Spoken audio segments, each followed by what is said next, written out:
பெரும்பாலான பேருக்கு இந்த மாதிரி நேராக வராது. கால் இப்படி மடங்கும். பரவாயில்ல, முதல் நாள் மடங்குனா பரவாயில்ல.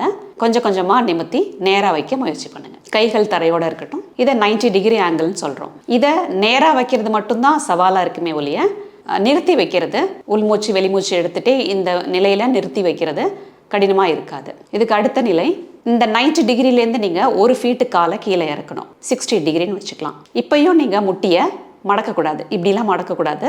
அப்பையும் கால்கள் நேராக தான் இருக்கணும். 90 டிகிரியில் வச்சதை விட இது கொஞ்சம் கடினமாக இருக்கும். உங்களோட வயிறு இறுக ஆரம்பிக்கும். உள்மூச்சு வெளிமூச்சை நீங்கள் நிறுத்தக்கூடாது. இன்னமும் ஒரு அடி நீங்கள் கீழே எடுத்தீங்கன்னா 30 டிகிரின்னு சொல்கிறோம். இது அதை விட கடினமாக இருக்கும். முட்டியை மடக்கக்கூடாது. உங்களோட மூச்சை நீங்கள் நிறுத்தக்கூடாது. மெல்லமாக உங்களோட குதிகாலை கீழே வைக்கணும். முதல் நாள் பயிற்சி பண்ணுறவங்க இந்த 60க்கு வந்ததுக்கப்புறமா 30க்கு வந்ததுக்கப்புறமா கொஞ்சம் கூட என்னால் முடியல அப்படின்னு தொப்புன்னு காலை கீழே போடுவாங்க. அதை பண்ணக்கூடாது.